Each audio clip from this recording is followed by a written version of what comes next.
Au cœur de la Touraine existe un village peuplé d'irréductibles amateurs de roses. Ils sont gaulois aussi, mais ils sont surtout amateurs de roses. On parle même souvent de village de roses pour évoquer la bourgade de Chédigny, nichée dans le Lochois, au sud-est de l'Indre-et-Loire. Aujourd'hui, c'est en compagnie de l'historienne de l'art et spécialiste des jardins, Charlène Potillon, que nous nous pencherons sur ce village pas comme les autres, labellisé Jardin remarquable en 2013.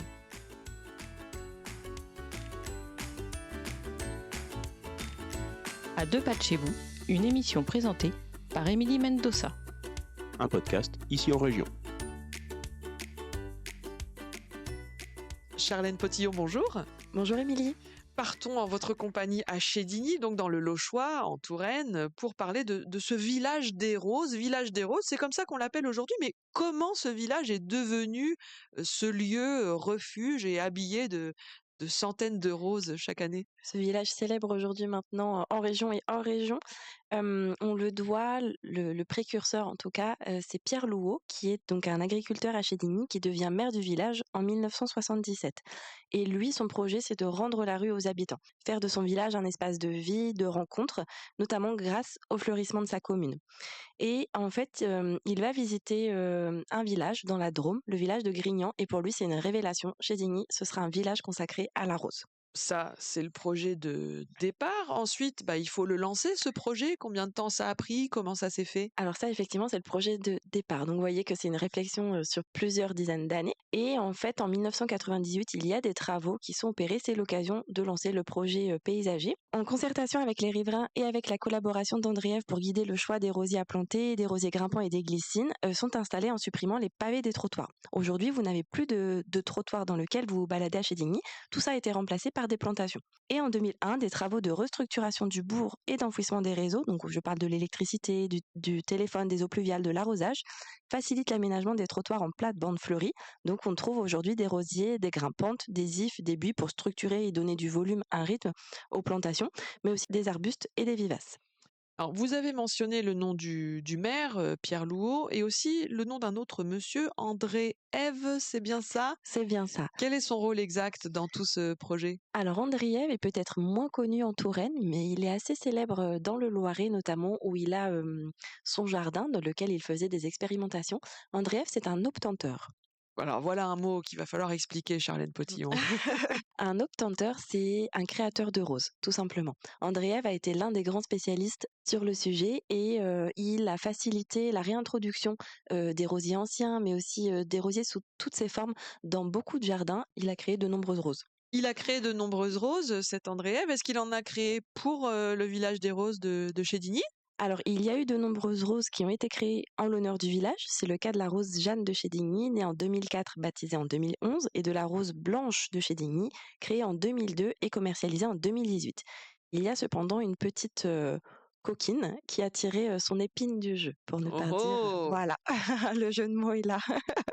Et je parle de la petite coquine de Chédigny. Elle porte bien son nom, puisqu'elle est née en 2014 d'un semis naturel et elle a été baptisée en 2020. C'est-à-dire qu'elle est arrivée toute seule, naturellement, au village. Ah mais un exploit, non? Voilà, le village des roses a fait naître naturellement une rose Voilà, la petite typique, coquine la de petite Chédigny. coquine. Très bien. Donc ces 3 roses qui ont été créées en lien avec Chédigny, on les trouve dans les rues, ça fait partie des rosiers. On les trouve dans les rues. Aujourd'hui, l'avantage, donc, quand vous avez ce village jardin, c'est que les habitants sont impliqués dans le fleurissement, dans l'entretien également, mais tout ça sous des yeux de professionnels, d'experts. Mais toutes les variétés sont étiquetées. Donc vous pouvez toutes les retrouver lors de votre déambulation. Oui, donc ça, pour les amateurs de rosiers, un petit téléphone portable à la main ou un petit carnet de notes et on peut dire celle-là me plaît bien, je prends en note. Oui, tout à fait.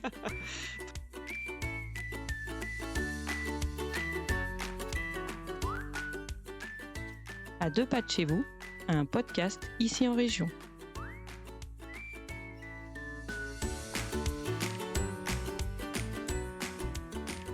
Très bien. Combien il y a de rosiers justement ou de variétés de roses dans les rues de Chédigny aujourd'hui? Alors aujourd'hui, Chédigny accueille près de 1000 rosiers, en grande majorité des rosiers anciens, plusieurs centaines d'arbustes et des milliers de vivaces. Donc à ce titre, le village il a obtenu la distinction de la Fleur d'Or en 2019.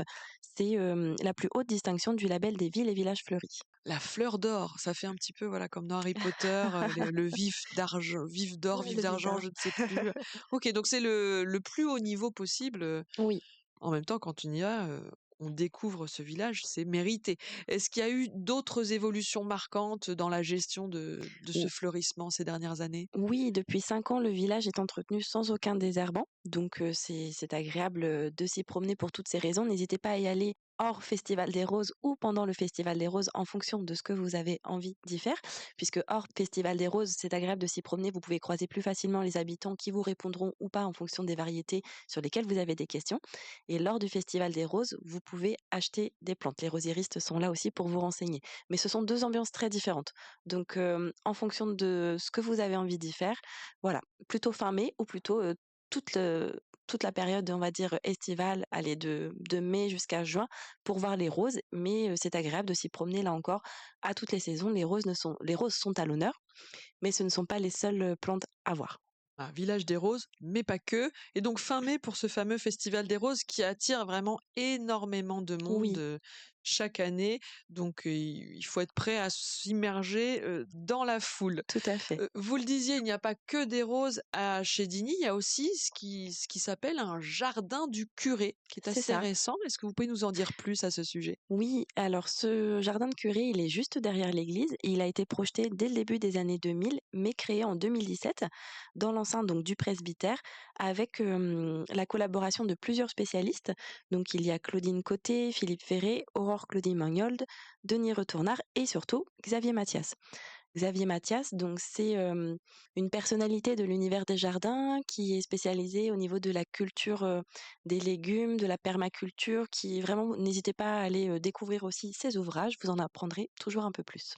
Et en quoi consiste ce jardin du curé? Qu'est-ce que c'est finalement un jardin du curé? Alors, un jardin de curé, vous allez avoir les plantes qui vont servir. On parlait tout à l'heure, enfin, en tout cas, on parlait dans un autre jardin des plantes médicinales, des plantes aromatiques. Donc, on va retrouver des plantes utilisées pour soigner. Et aussi, il y a une dimension symbolique. C'est le cas dans le jardin donc de Chédigny, puisque la partie à gauche adopte un plan régulier en croix. Donc, cette référence religieuse, divisée en parterres thématiques qui accueillent des arbres fruitiers, des arbustes, les plantes médicinales, aromatiques, décoratives. On a aussi une croix en métal qui est placée au centre du jardin et un bassin dont la forme évoque un baptistère, donc pour décorer et ajouter à la profondeur de l'ensemble.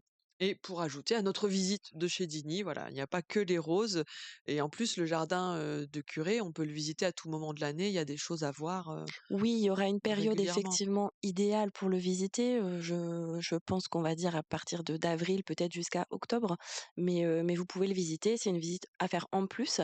Donc vous avez ce jardin de curé, vous avez le village jardin, et ce qui est agréable aussi, c'est que, alors bien évidemment, vous ne poussez pas les portes ou les portillons des maisons, mais chaque maison a aussi aménagé son petit jardin d'agrément devant sa façade. Donc voilà, ça va au-delà aussi. C'est vraiment un état d'esprit, c'est une aventure collective et humaine chez Digny. Il y a même un petit circuit de balade à faire signalisé pour profiter de tout cela. Vous retrouvez les informations, les dates du festival sur le site de la commune de Chédigny, chédigny.fr. Et en ce qui concerne les jardins, arbres et autres parcs du Val-de-Loire, on retrouve tout cela dans l'ouvrage Arbres et jardins d'exception de Touraine aux éditions Ici en Région que vous avez rédigé, Charlène Potillon. Merci à vous d'être venue nous voir. Merci Émilie. C'était À deux pas de chez vous, présenté par Émilie Mendoza. Retrouvez tous nos livres, articles, podcasts et vidéos sur notre site internet ici en région.fr.